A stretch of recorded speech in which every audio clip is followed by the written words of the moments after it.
This really happened to me, and I'm telling it exactly the way it unfolded in Austin when I was 22. I don't need to make it bigger or smaller than it was. The facts already rewired my life. I found out at Capital Factory on a Friday night when my boyfriend pitched my $50,000 startup as his, and the giant screen lit up with the logo I designed while a hotel keycard shimmied out of his blazer pocket and hit the floor at my feet. Everyone had gathered around those high cocktail tables, mentors, VCs, his fraternity brothers, while I stood by the bar, my iPhone buzzing with unread DMs, the keycard stamped South Congress Hotel glaring like an accusation. 10 minutes earlier, a girl named Morgan had DM'd me a photo of my boyfriend asleep, half covered by a white duvet in that hotel, the timestamp set to last night, and I'd thought it was a cruel joke. Now, the Betrayal had a microphone, a sponsored step and repeat, and my wireframes blown up 3 stories high. If you genuinely enjoy our stories, please subscribe to the channel, tell us where you're from, and what time it is right now. It's always fascinating to know how far our story flows. He said the name like he'd invented it, Drift. He'd shaved the extra T I had added, Drift, because the URL was available, and because the whole premise was that lines should drift away. The slide behind him showed the little constellation of dots I'd hand-drawn in Figma, connecting on a path like people moving through a venue. He even used the same hex code blue I'd pulled from a photo of the Colorado River at sunset. Imagine if Austin city limits didn't have lines, Ethan said, posing like an ad for cool confidence. Imagine if bars on West 6th could smooth out the rush and keep people ordering instead of waiting. My lips went numb. I'd written every line of copy he read.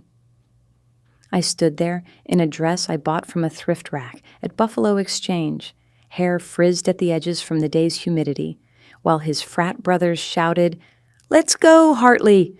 And a recruiter from a venture fund held her chin in her hand, nodding like she was listening to a god. I bent and picked up the keycard because if I didn't do something with my hands, I was going to scream. The plastic was warm, freshly fallen, the hotel's name embossed in gold on the corner with a black smudge of what looked suspiciously like lipstick along the edge. I turned it over. Room 327. Beside my thumb, a greasy circle where a thumb wearing lip gloss had pressed before me. He had cheated on me and stolen what I'd spent 2 years building. I couldn't decide which blow cracked deeper. By the time he'd reached the ask, $50,000 of prize funding from a campus partner he'd never met before me, my vision had tunneled. A cluster of people near the check-in desk had started whispering because that's what Austin Tech does when it smells scandal. And because on my phone screen, Morgan's DM had expanded into a second message, a swipe of lipstick in the mirror, and the caption, "Hope you'll take him back when he's done pitching." I didn't go ugly in that moment. My mother's voice rode shotgun in my ear. "Pick the fight you can win, Mika." And I shut my mouth around the scream clawing out of me. I clutched the keycard so hard the plastic left a welt in my palm, and I took a long sip of Topo Chico from a glass with a lime wedge that had already sunk. After the applause, after Ethan had been swallowed by a circle of backclaps and congratulatory hugs and someone from a co-working space promising him any desk you want, he made his way toward me like nothing in the world had tilted. "Hey," he said, smiling. "How'd I do?" I set the keycard on the bar top between us and watched the color drain from his face so fast it was like watching a tide head for the Gulf. "You dropped something," I said. His eyes flicked down, flicked up.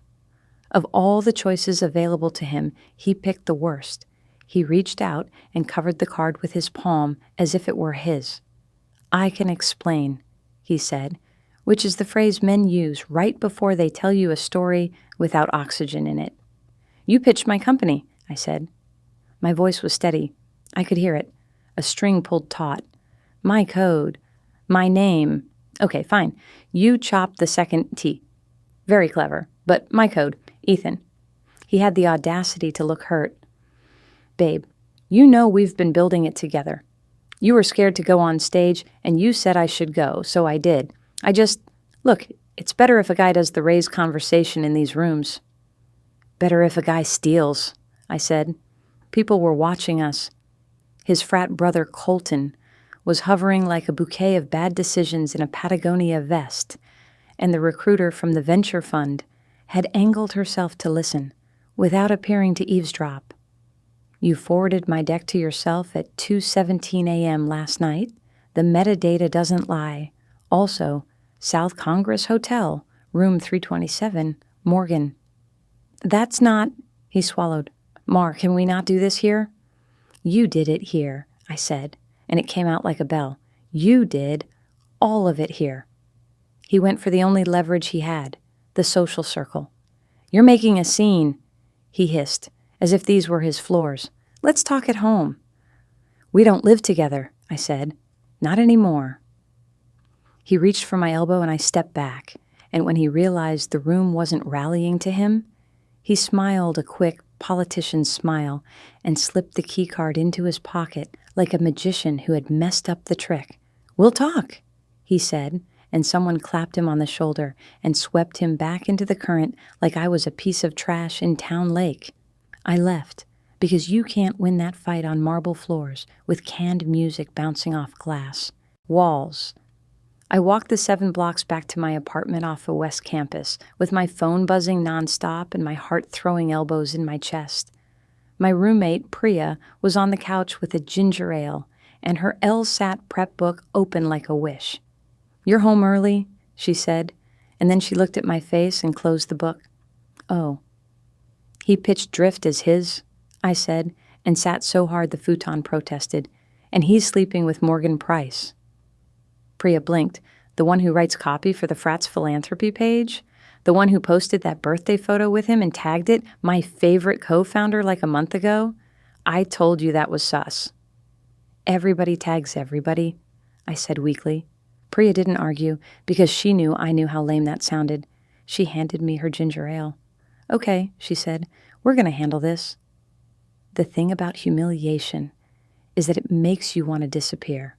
The thing about betrayal is that it makes you want to run a power line straight through the earth and light up the sky with it. I turned my phone to Do Not Disturb and opened my laptop on the coffee table. The sticker on the lid, Build Boldly, looked like a dare that had aged surprisingly well. Step 1. Document the truth. I opened Google Drive and went straight to the activity panel for the folder named Drift, the sidebar filled with time-stamped entries like a diary. 2:17 a.m., viewed by Ethan.Hartley. 2:18 a.m., Drift at Pichavi 17 ppf, downloaded by Ethan.Hartley. 2:23 a.m., Figma gut export zip, uploaded by unknown device. IP traced to the South Congress Hotel guest network. My stomach dropped. I clicked into Figma. The version history showed Hartley exporting a batch at 2:19 a.m. The frames were mine. My button styling, my little geo-fenced map with bars on 6th Street lighting up as the crowd capacity changed, but the export label had been changed to Hartley rebrand. He hadn't even bothered to rename the layers. Screenshots, export as PDF, export as .move, Priya said, perched on the edge of the couch like we were about to take a hill.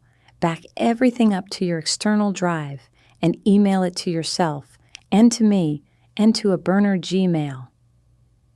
She had learned this, she told me later, from watching me nurse Drift into something real while we survived college. Nights at the PCL with iced coffee sweating on the table. Weekends in the Gates Dell complex, waiting out the UT football traffic while I scribbled lines to optimize the queuing algorithm. The first conversation I'd had with the manager at Mohawk on Red River, asking if I could test the earliest build on their Tuesday night when the line wrapped around the block for that indie band none of us knew until we did. The prize announcement on the Longhorn launch webpage, $50,000 in non-dilutive funding from a community sponsor, and the email I'd gotten a week later from the program director. Your application is among the most promising? All of that was sitting in clean digital tracks, and I had been silly enough to trust Ethan to be a good person in the middle of it. The next morning, I walked to Cafe Medici on the drag because my apartment felt too small for how much rage I was carrying.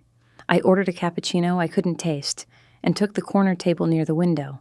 The UT tower gleamed 2 blocks away like the campus itself was a witness.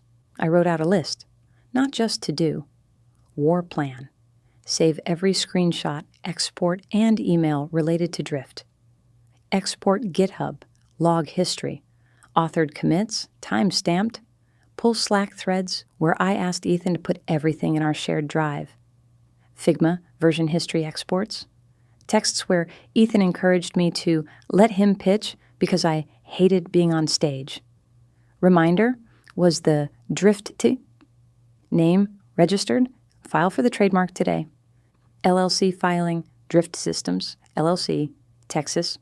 Reach out to McCombs Entrepreneurship Professor Dr. Monroe and the Texas Law Clinic, Entrepreneurship and Community Development for pro bono advice. Contact Capital Factory about misrepresentation. Share evidence. Re-cheating.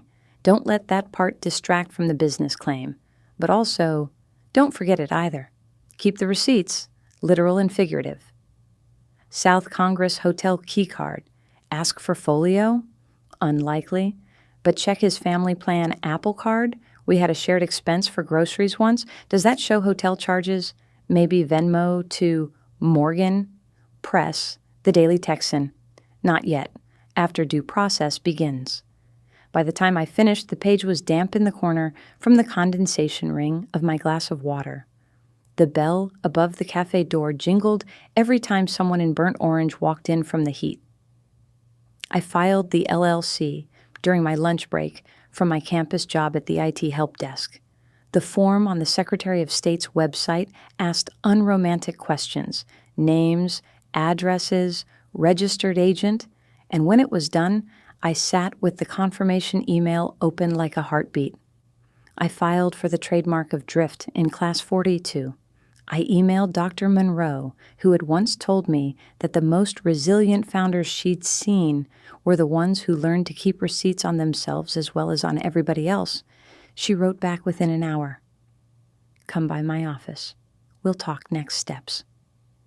When I told Priya I was going to Dr. Monroe's, she folded her LSAT book shut without complaint and said, I'm coming. We crossed Speedway and cut behind the PCL, our sandals slapping the shaded concrete, and climbed to the 4th floor of McCombs, where Dr. Monroe kept her office in a narrow hallway that smelled faintly of dry erase markers. She had a teetering stack of book galleys on her file cabinet and a whiteboard full of arrows behind her desk. She listened while I told the story without sparing myself. The moments I'd said yes because I was tired, the nights I'd let him carry a piece because I didn't want to be called bossy or precious about my work. She nodded at the right times, but she didn't pity me. Here's what we're going to do, she said, and picked up a green marker. The legal path, the code of conduct path, the reputational path. I watched her write in a neat block script. Legal? Texas law has a clinic, she said. They will not represent you in litigation, but they will help you formalize your documentation, send cease and desist letters when appropriate, and guide you through IP questions. You already did the smart things, LLC and trademark filings, but also consider registering your code with the Copyright Office. It's not required to have rights, but it strengthens your position. If you wrote any unique algorithms, even described in plain English, we can include those. Your version histories and activity logs are going to be your best friends. Code of conduct? He pitched on campus-affiliated premises, she said. If he's representing that drift is his, and if he used university resources, the Office of Student Conduct may be interested, especially if there's a prize with university involvement. If he's part of a fraternity with a campus chapter, and if you have evidence of harassment or misrepresentation, their judicial board may also get involved. We'll escalate responsibly.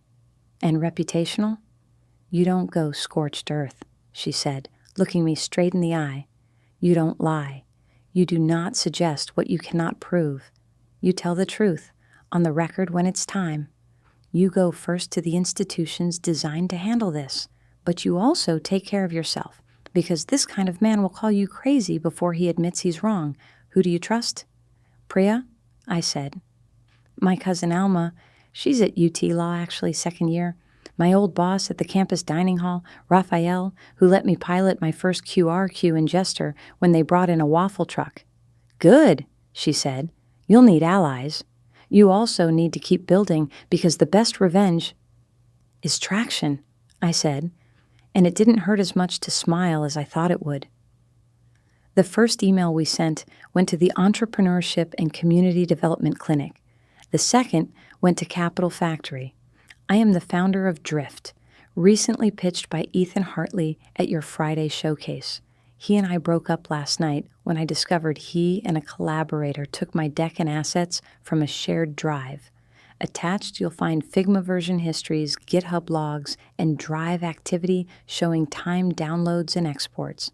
I am seeking an internal review of how my materials were used on your stage and request that you temporarily pause any partnership or prize distribution related to Drift until ownership is clarified. Then we waited.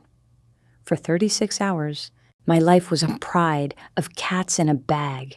I ran on Riverside at sunrise, the path along the water full of other people who looked like they had something to outrun. I went to H-E-B and bought strawberries that tasted like a real decision. I turned my phone on and off, fiddled with my ring, set it down, picked it up again. Ethan texted once, "Babe, please, let's talk. This is getting out of hand." I typed and erased 4 separate responses. Then I let the little gray typing bubble time out and disappear. On Monday morning, Capital Factory replied with corporate caution. "Thank you for bringing this to our attention. We take these matters seriously. We are pausing any commitments involving Drift pending our review. Could you make time for a call this afternoon?" I could. They asked for my documents, and when I sent them, I watched the email leave my outbox like a test balloon. At noon, the Daily Texan's tech editor, Macy, who I had met when she covered a hackathon last fall, DM'd me, "Hey, are you okay? I heard something weird about Friday night.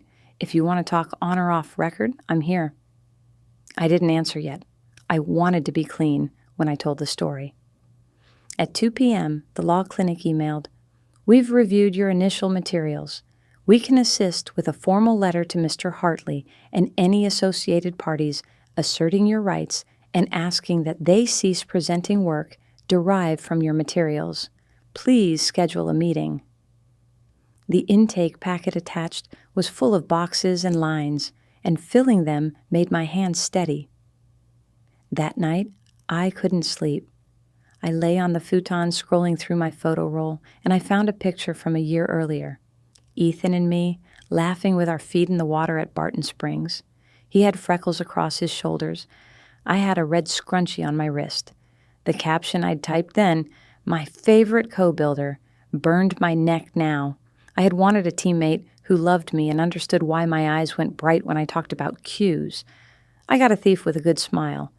The difference between those two things was a chasm. On Tuesday, Ethan tried a new approach, his uncle's letterhead. "Dear Ms. Vega," it began, which made me bristle, not least because I hadn't changed my last name in any context. The letter alleged that I was defaming Ethan on campus. I hadn't said a public word. That the Drift concept was co-conceived, and it wasn't, and that any attempt I made to interfere with his economic expectations would be met with appropriate legal action. I carried the letter to Dr. Monroe's office. She read it, smirked a little, and wrote 2 words on a Post-it, "Paper Tiger." The law clinic's response letter went out the next day, this one on university letterhead. "Our client, Ms. Marisol Vega, is the founder of Drift. Attached are logs and documented histories demonstrating authorship. Cease and desist from representing or pitching Drift in any context. Return and delete all copies of Ms. Vega's materials, including but not limited to pitch decks, design files, and code exports. Confirm in writing by Friday at 5 p.m. Reading it made a space open under my ribs where I could breathe. Capital Factory's review moved with the speed of a bureaucracy that is trying to be fair under fluorescent lighting. On Thursday, they emailed me requesting a meeting with both parties. I didn't want to sit across a table from Ethan and let him look at me like I'd broken something by telling the truth. But I also wanted him to see me not bending. We met in a glass fishbowl conference room with a bucket of LaCroix in the corner. An operations manager led the meeting with cheerful doom. Ethan came in wearing a button-down that would later show up in Morgan's Instagram story, unbuttoned. He looked at me once and flinched. "We're hoping to understand the origin of drift," the ops manager said. "We understand there's a dispute." I slid a folder across the glossy table. "Authorship logs," I said, "code commits, Figma, Drive, an email from Longhorn Launch dated February 12th, congratulating me on making it to the penultimate round for the $50,000 grant." Ethan tapped his fingers against his thigh. "We brainstormed together," he said. "I was there for many conversations. I introduced her to the guy at Antone's. I helped her think about pricing." "Sure," I said. "And I thanked you. I wrote you a handwritten note after that meeting saying, 'Thanks for the Antone's intro. I brought cookies to your frat house because I was grateful you helped me get to a manager faster.' I also wrote the code. I designed the UI. I did the customer interviews. I filed the LLC. I filed the trademark. And if it helps your memory, you downloaded my deck from the South Congress Hotel guest Wi-Fi at 2:18 a.m. last Friday. So, if you want to co-own it, please explain why your download happened from a room I wasn't in." He flushed. "That's not fair." "It's factual," I said, and pinched my knee under the table to keep my voice even. The ops manager cleared his throat. "Given the materials submitted, we're placing any affiliations and prizes on hold. We strongly recommend you two resolve ownership offline. In the meantime, Ethan, please refrain from pitching drift under your name." He nodded with his jaw set, the way men do when they've been told no by someone they can't yell at. When the meeting ended, he lingered. "Mar." "Don't," I said, and walked out into the empty hallway where my reflection trembled in the glass. If the story were just about him, it would be small. But it was also about me choosing what I wanted to build, and for whom. The night after that meeting, I opened my laptop at the kitchen table and made a list of all the features I'd been too cautious to ship because I'd been working alone and scared. Dynamic entrance times based on real-time capacity, a drop-a-pin feature for friends to sync arrivals, and a venue dashboard that let operators manage rushes like they were weather. I pushed 3 updates in 2 days and asked Raphael, my old boss at Jester, if we could run a pilot with the pop-up empanada night the following Tuesday.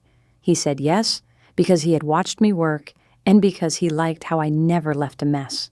On Sunday morning, I drove to the South Congress Hotel and parked in the garage because the keycard had been burning a hole in my dresser. I walked into the lobby and took a breath of the cold air that smelled like citrus and money. I set the keycard on the front desk. "Found this," I said to the woman checking in a party of tourists. She looked at the room number, then at me. "Thanks," she said easily. "We can deactivate it." "Could you—" I stopped. "No, never mind." "Could we what?" she said, kind without being nosy. "Nothing," I said, smiling. "Just thanks." I left the keycard there because I'm the kind of person who puts things back where they belong even when the person who dropped them does not deserve the courtesy. In the cool cave of the parking garage, I sat in my car and counted my breaths until my hands stopped shaking. On Monday, Drift Tea worked. Students scanned a QR code on a poster in Jester with a little river blue logo and joined a virtual line that told them their wait time. They went upstairs to study or to wait in the air conditioning, and the little dashboard I'd built on my laptop showed the line easing.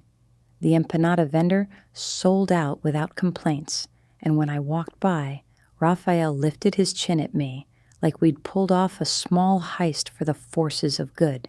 "Is this the thing that boy stole?" he asked, handing me a guava empanada for free. "It's the thing I built," I said, and took a bite that tasted like a way forward. That week, Ethan escalated. He posted a picture of him and Morgan at a rooftop bar on Rainy. The caption was a wink. "When your co-founder keeps you up all night brainstorming." His frat Instagram reposted it with a rocket ship emoji. Morgan DM'd me again, this time with a laughing emoji and the words, "How's your empire going?" I didn't respond. Priya grabbed my phone before I could. "Don't give her oxygen," she said. "Let them burn it themselves." The law clinic's letter had set a deadline. Friday at 5 p.m. At 4:52 p.m., Ethan's uncle emailed a PDF that said, in blustery language, nothing. It refused to admit wrong, but promised to suspend current fundraising and pitching activities related to Drift, pending further clarification. "That's not enough," Dr. Monroe said, and looped in student conduct with my permission. "We'll go through official channels." We filed a report. It wasn't dramatic. It was a sober statement with attachments labeled clearly. The woman who received it called a week later to schedule a meeting. "We'll need to talk to Mr. Hartley as well," she said. "It can take time." I had time. If I could run longer than the line to Franklin Barbecue, I could wait out a campus office. While the slow machinery turned, I built. I taped a scratch of paper to my wall that said Traction Vengeance. I designed a simple website on a Saturday morning at the Starbucks inside the PCL, and by lunch it had 3 pages and a link for venues to request a demo. I wrote emails to every venue I'd ever set foot in: Mohawk, Empire, Cheer Up Charlie's, Antone's, the ABGB, offering them my Tuesday night pilot free with an option to keep it if it worked. "Reduce lines, increase sales," I wrote in the subject line, and included a GIF of a bar counter getting less crowded. I promised I would show up with my laptop and a reliable smile. ABGB wrote back first. "Can you be here at 4 on Tuesday?" they said, and the email sat in my chest like a spark catching. I had one more lever to pull before I would take this public. It wasn't sexy, and it wasn't mean. It was a DMCA notice. I'd found my own code, snippets of it anyway, embedded in a web demo Ethan had put up on a new domain he'd bought. He couldn't take Drift with 2 T's because I owned it, but he tried Drift HQ. His version had the same embarrassing comments I'd left myself about optimizing the queue for East 6th capacity. "Fix this later, Mar," which is how I knew it wasn't coincidence. I filled out the form for his hosting provider and attached the logs. The notice had the flat tone of a bureaucrat doing their job, and I loved it. 2 days later, the demo went down. He posted a vague rant about haters, and his uncle sent another letter with adjectives and 0 legal muscle. The first big turning point came on a heavy Thursday afternoon when the sky looked like it had a bruise. Student conduct called me in and asked me to tell the story again. I did, this time with the dates like street names in my mouth. The woman across the table took notes in a precise hand. "Do you have anything else?" she asked, in the soft, dangerous tone of someone who's about to draw blood with a thread. I slid a piece of paper across the table. It was a screenshot of a Slack conversation from 6 months earlier. Ethan had messaged me, "Hey babe, could you add me to the Drift drive? I want to look at your subscription model." And me, "Sure, here's view only, don't export, I'm not ready." His thumb up emoji, then 20 minutes later, a system message. Ethan Hartley exported 12 files from a Couch Drift design. My chest had gone tight sending it to her, but I'd sent it anyway. She looked at it for a long time. "We'll be in touch," she said. 2 days later, we were invited to a restorative conversation. That phrase sounded like a yoga pose. I had no interest in restoring anything with Ethan. I almost said no, but Dr. Monroe advised me to go. It can help the process move, and it will be good practice for the next time you have to tell the truth about what happened. We sat in a room with ugly carpet and a plant that looked like it wanted to be put out of its misery. Ethan came in last. Morgan was not there, because this wasn't about her, not officially. The facilitator opened palms outward and said words about shared goals and clear communication. I watched Ethan's face while the facilitator talked. It was a face I had once loved, and now it looked like one I had seen in a mirror right before I stopped crying.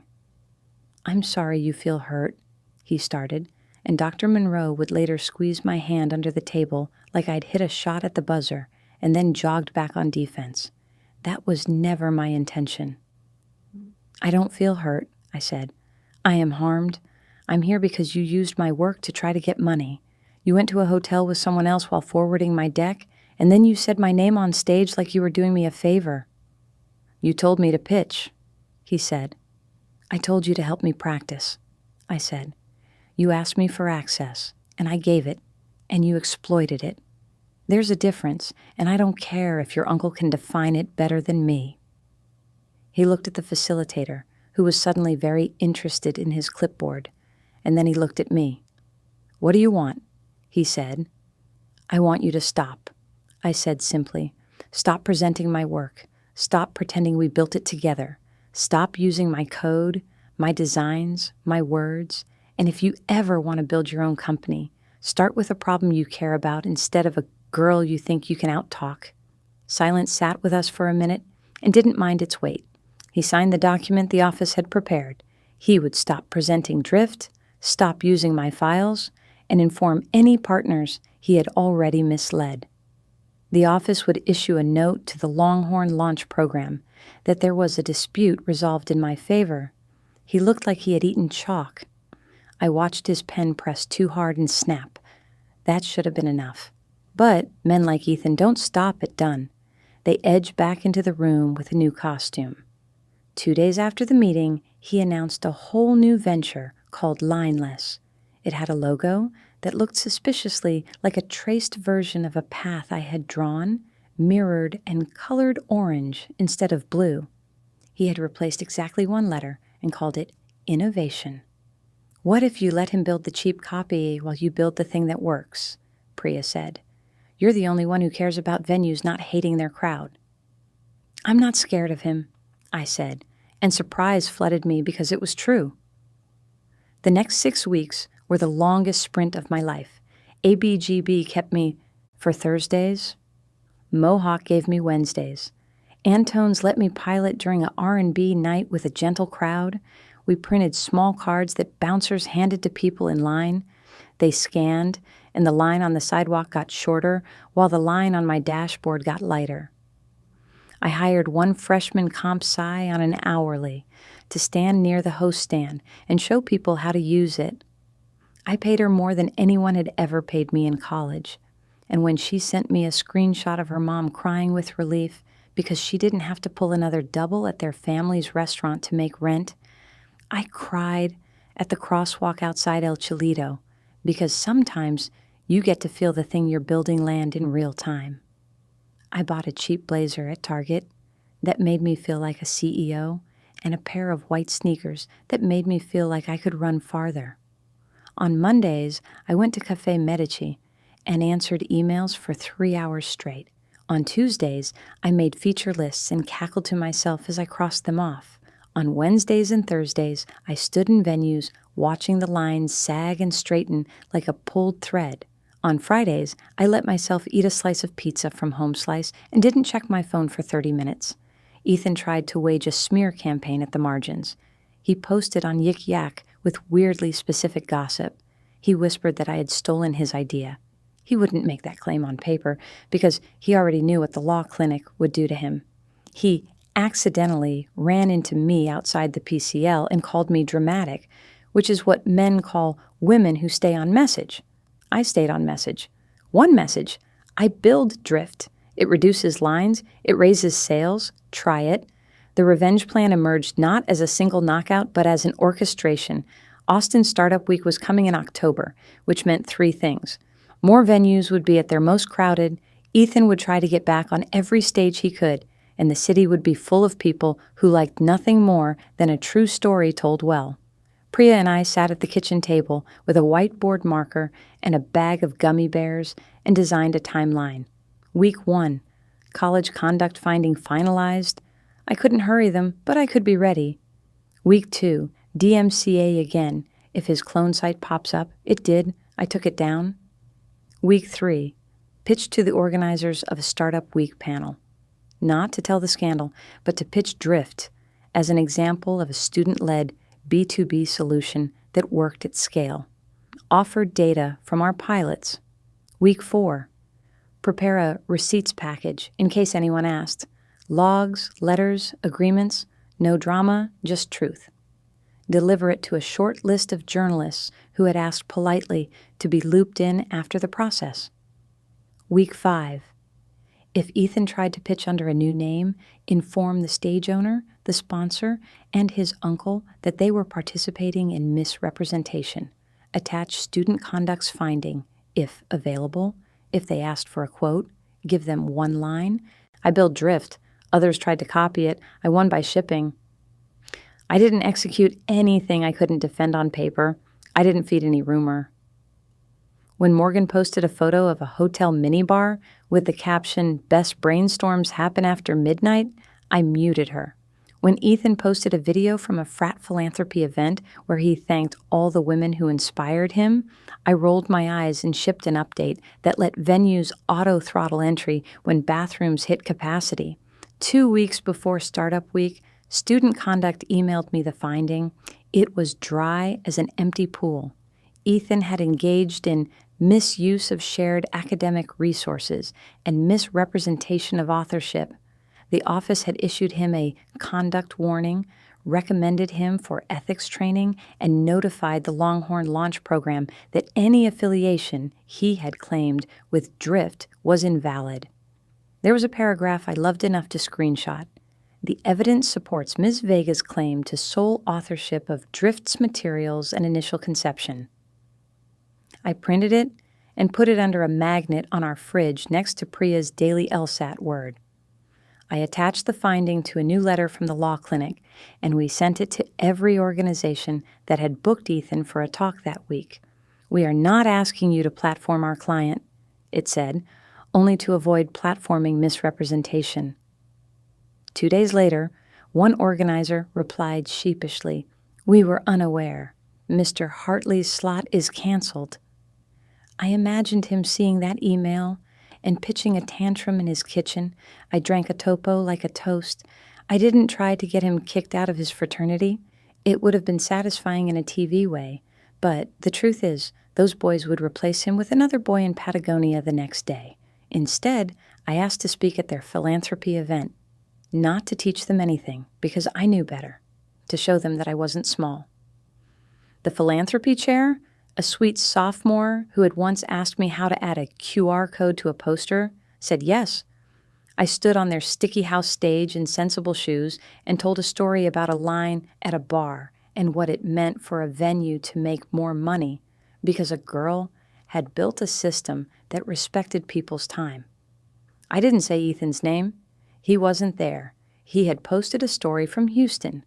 The boys clapped, because clapping is the cheapest social currency they had, and I walked out and bought a snow cone on Guadalupe and felt like a person again. Startup Week arrived in a humidity cloak.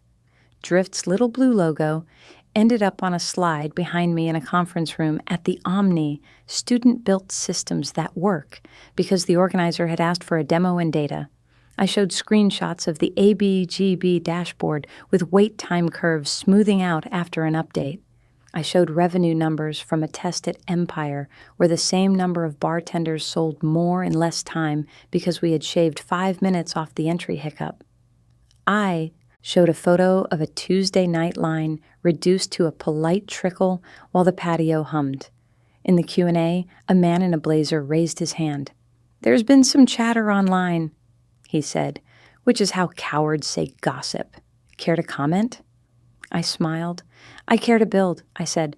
"We went through the proper channels, the university affirmed my authorship, and we're here because it works. You can ask Raphael at Jester if you want a testimonial. He's at the back." Raphael waved, his baritone carrying, "Saved my Tuesday, man." People laughed, and the laughter had a friendly shape. I had scheduled one more move that afternoon. Macy from the Daily Texan had been patient. I had told her on background 6 weeks earlier that there was a process happening and that I'd talk on the record once there was a real outcome. That day, she walked to the Starbucks by the Omni and bought me a coffee and turned on her little recorder and asked careful questions. And I told her the truth, starting with, "This is a true incident from my life," because stories need to be told the way they started. She wrote without drama. A student founded a company. Someone else tried to take it. The systems worked enough to stop him, and she built anyway. She included quotes from Raphael and from Dr. Monroe and a line from the law clinic letter. She tried to reach Ethan for comment. He didn't reply, which was the smartest thing he did all month. The article ran on Thursday morning with a photo of me standing in front of a venue sign holding my laptop like a shield and a tool. The headline wasn't spicy. Maybe that's why it traveled. The Austin subreddit picked it up. A local TV station emailed me for a 2-minute segment. My aunt sent it to everyone in my family group chat with 17 heart emojis. A woman I didn't know DM'd me. My ex took my capstone last year and put his name first. I didn't fight. I wish I had. Thank you. Ethan posted a black square with "taking time offline." Morgan posted a photo of a plane wing. I muted them both and drove to a client meeting on South Lamar where the bar manager had made me a list of Saturday pain points and asked me if I could build a private party throttle for when a bachelorette party arrived with 12 women in matching cowboy hats. I said yes because I could, which is a specific joy. If that's where the story ended, it would have been enough. But I promised you an empire. The empire didn't happen overnight. It happened in the tedium of making a better system for places that were bad at lines. It happened when a small chain of coffee shops in Dallas called me because the manager had a cousin in Austin and he'd seen the article. And their mornings were chaos. It happened when a festival coordinator for Moon Tower Comedy asked if we could help smooth out entry on a Wednesday and then called me at midnight to say whatever wizardry I had done saved their openers from playing to half a room. It happened when an old friend of my mother's in San Antonio introduced me to a man who managed a minor league stadium and needed a way to let season ticket holders in faster without making everybody else feel like trash. It happened at SXSW the following March when a sponsor who had seen my Omni talk asked if I could test drift on a single stage for a single day. My team then was 3 people: me, the freshman comp sci who wore eyeliner that made her look like she could see the future, and a guy named Ben from my algorithms class who needed money and believed in lines. We wore matching blue T-shirts that Priya designed in Canva, and we got there at 7 a.m. with coffee and a piece of paper that said, "Here's how to not be a jerk about lines," in friendly bullet points. At noon, the line outside our stage was half as long as the one next door. By 5 p.m., the stage coordinator had texted her friend 2 blocks over to ask if we had an extra iPad. By 9 p.m., I had 2 new phone numbers in my pocket and the kind of exhaustion that feels like a crown. We charged what felt like too much, and it wasn't. We priced on outcomes, not time. I made a spreadsheet and made myself open it. When I added up our paid pilots and our monthly subscriptions, it passed a number that made me sit down on the curb on 4th Street and laugh until I hiccuped. Priya took a picture of me that night, hair stuck to my temples, mascara smudged, holding 2 tacos like they were a diploma. "Remember this," she said. "The first night, you let yourself believe you can do this." I bought better servers. I hired a designer who made my button styles sigh with relief. I paid the freshman comp sci a salary and health insurance. I paid myself a little, then a little more. I bought a pair of boots that clicked on concrete and felt like an appointment.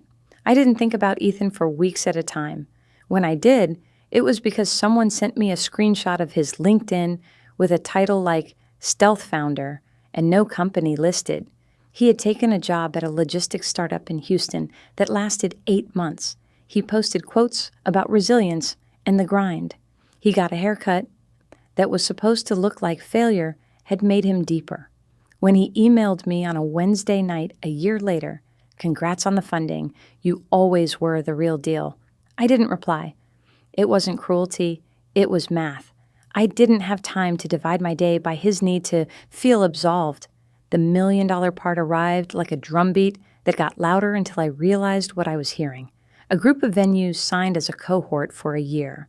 A chain of sports bars in Florida paid for an interstate rollout. A mid-size festival in Denver offered a number with 2 commas that I didn't say out loud to anyone but Priya and the woman at the bank who helped me set up a separate account for taxes because I was not going to be stupid. A local paper wrote, "Drift quietly lines the city." A national blog wrote, "No more lines, impossible, and yet." The McCombs Alumni magazine wrote a piece with a photo of me standing in front of the UT Tower in a blazer that finally fit. The Longhorn Launch Program Director sent me a note that said, "We'd love to feature your story as a case study in persistence." I said yes, because the story wasn't about the theft, it was about the building after. And then, one night in September, almost 2 years to the day after that key card fell at my feet, I walked past the South Congress Hotel on my way to a client dinner. The air smelled like rain and lime and car exhaust. I had a leather folder under my arm and my phone in my pocket, silent. I paused under the awning for a minute and looked at my reflection in the glass. I didn't look like a girl whose boyfriend had used her work to try to get money. I looked like a woman who had used her brain to make time behave. I thought about what I'd kept. I'd kept the whiteboard in my apartment, even though I could afford an office, because I liked to write late at night and hear the crickets. I'd kept my weird nickname for variables.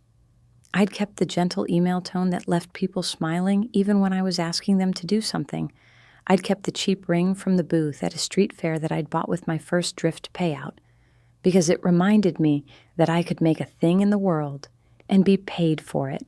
At the crosswalk, while the light waited to flip, I felt something in my bag and fished it out. It was the Build Boldly sticker from my laptop, the corner peeling back like an unopened tab. I smoothed it with my thumb and laughed out loud. The hotel doorman looked at me, confused but not unkind. I waved and kept walking because the sort of person I had become after all this was a person with a reservation in her calendar that was hers to keep. A month later, I spoke at the Texas X's Scholarship Gala to a room that smelled like roast chicken and ambition. I wore a suit that made my shoulders look like they were never going to collapse again. I told a story about a line outside a bar and what it taught me about time, patience, and fairness. I said nothing about Ethan, nothing about Morgan, nothing about the key card. I told them instead what my mother had said when I called her crying after that first night. "Mia, what they took was the idea the way you told it to them that day. What they can never take is the part of you that keeps finding a better way to do it." After the applause, a girl in a thrifted dress the color of a highway sign came up to me with stars in her eyes. "How do you know when to stop fighting and just build?" she asked. "You'll know, because building will feel like the loudest thing you can do," I said, "and because the opposite of humiliation isn't a perfect clapback, it's momentum." She nodded like she'd put a puzzle piece in. On the way home, I took Mopac instead of I-35 because the river at night makes me feel like I grew gills in college. I rolled the window down and let Austin wash me. In my rearview mirror, the city looked like a string of code you could read if you were patient enough. My inbox glowed with a contract from a festival in Nashville. Priya had texted me a screenshot of her law school acceptance. Raphael sent a photo of a gesture sign with our little blue logo next to a QR code and the caption, "Look what the kids ask for now." When I parked outside our apartment, a flyer was tucked under my windshield wiper, advertising a pop-up thrift at Spider House. It said, "No lines promise." I laughed. Maybe one day there would be a world without waiting. Maybe the best you could do, the best I could do, was shave the friction, make it kinder, give people their nights back. I went upstairs and put water on for pasta and pulled out the good olive oil because little empires need feeding. I ate from a bowl in my lap and watched the city flicker and felt full for the first time in a long time in a way that had nothing to do with what a boy wanted or said or took. It had to do with what I had kept and what I had made. And when I finally climbed into bed, my phone pulsed once. A news alert. Austin, founder of line management app, closes 7-figure contract.